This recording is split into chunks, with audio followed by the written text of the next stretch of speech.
यहां से जो बोला जाए उसकी जिम्मेदारी बहुत ही ज्यादा बढ़ जाती है, बहुत ही ज्यादा बढ़ जाती है।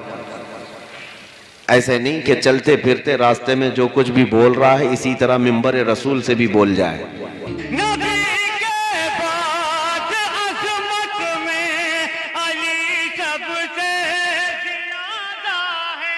आजकल जलसे की स्टेजों पर जिसको चाहे नात पढ़वाते हैं, जिससे चाहे तकरीर करवा लेते हैं, चाहे वो फांसी के मौलिन क्यों ना हो, चाहे वो बेनमाजी क्यों ना हो, उसके अंदर आवाज़ होनी चाहिए।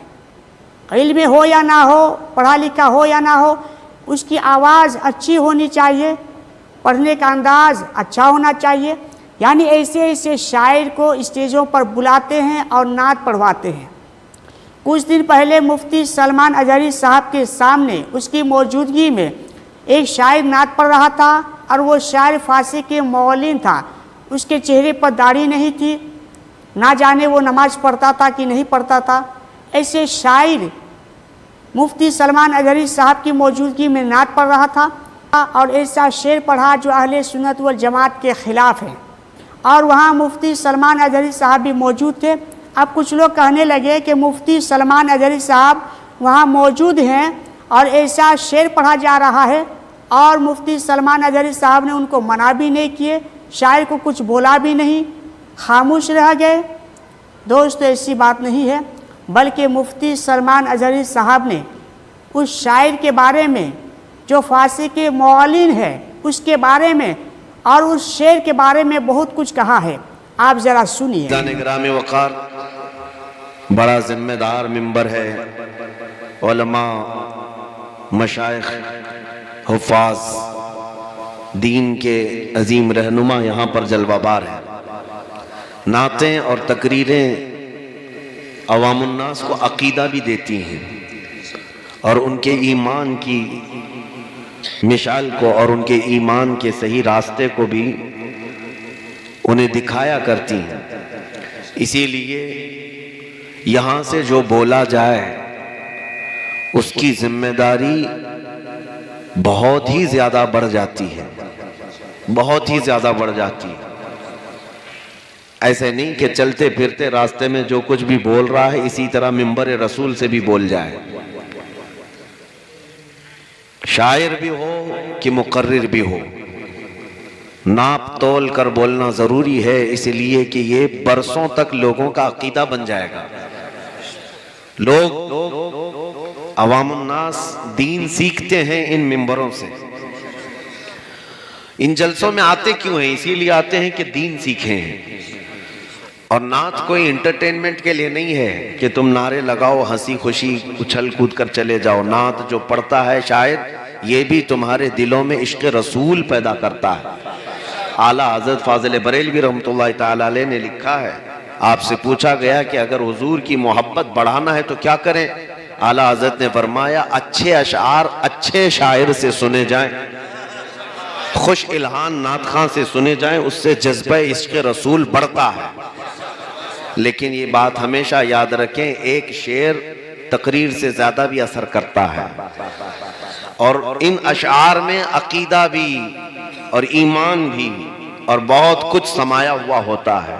इसीलिए मैं आज आपको खुलासा कलाम मेरा ये बता दूं कि मिन जुमला अहले सुन्नत व जमात मशरिक़ व मग़रिब, शुमाल व जुनूब और मुतक़द्दिमीन मुताख़िरीन, पहले वाले अब वाले, सबका मुत्तफ़क़ा अक़ीदा मोहम्मद सल्लल्लाहु अलैहि वसल्लम अल्लाह के रसूल हैं, ख़ातमुन नबिय्यीन हैं, रहमतुल लिल आलमीन। उनके बाद अफ़ज़लुल बशरि बअदल अंबियाई बित्तहक़ीक़, तमाम नबियों के बाद सबसे अफजल इंसानों में हज़रत अबू बकर सिद्दीक़ की ज़ात है। सैयदना अबू बकर सिद्दीक़ रज़ियल्लाहु तआला अन्हु की ज़ात अफ़ज़लुल बशरि बअदल अंबियाई बित्तहक़ीक़, ये जुमला अहले सुन्नत व जमात का मुत्तफ़क़ा अक़ीदा है। फिर सैयदना उमर इब्न ख़त्ताब, सैयदना उस्मान इब्न अफ़्फ़ान, फिर हैदर कर्रार रिज़वानुल्लाहि अलैहिम अजमईन, ये खुलफ़ाए राशिदीन जिनके मुतालिक मेरे आका ने फरमाया अलैकुम बिसुन्नती व सुन्नतिल खुलफाइर राशिदीन, ऐ लोगों तुम पर मेरी सुन्नत और मेरे खुलफाए राशिदीन की सुन्नत पर अमल करना लाजिम है। ये खुलफाए राशिदीन हमारे लिए शरीयत के मिशअल हैं, वो तारे हैं हिदायत के, और इन्हीं को देखकर हम अपनी जिंदगी को और अपने दस्तूर हयात को तय किया करते हैं। मैं जिस चीज को लेकर आपके सामने हाजिर आया हूं, ये तो मुझे खुलासतन पहले अर्ज करना था। बाकी हमारा उन्वान सिर्फ तकरीर का ही नहीं बल्कि पूरी जिंदगी का उन्वान ये है, या रसूल अल्लाह तेरे इश्क की बदौलत मुझे जिंदगी मिली है, तेरे इश्क की बदौलत मुझे जिंदगी मिली, वरना कौन इस जमीन पर मुझे पहचानता, कौन था हमारा आसरा यहाँ पर जब से मेरा नाम तेरे नाम से जुड़ा है। या रसूल करीम सल्लल्लाहु ताला अलैहि वसल्लम दुनिया अपने आंखों पर बिठाए रखती है, तेरे इश्क की बदौलत मुझे जिंदगी मिली है, मेरी बात बन गई है तेरी बात करते करते, मेरी बात बन गई है तेरी बात करते करते, है जो जिंदगानी बाकी ये इरादा कर लिया है, या रसूल अल्लाह है जो जिंदगानी बाकी ये इरादा कर लिया है, तेरे मुनकिरों से आका मैं मरूंगा लड़ते लड़ते, तेरे मुनकिरों से आका मैं मरूंगा लड़ते लड़ते, ये उन्वाने जिंदगी है।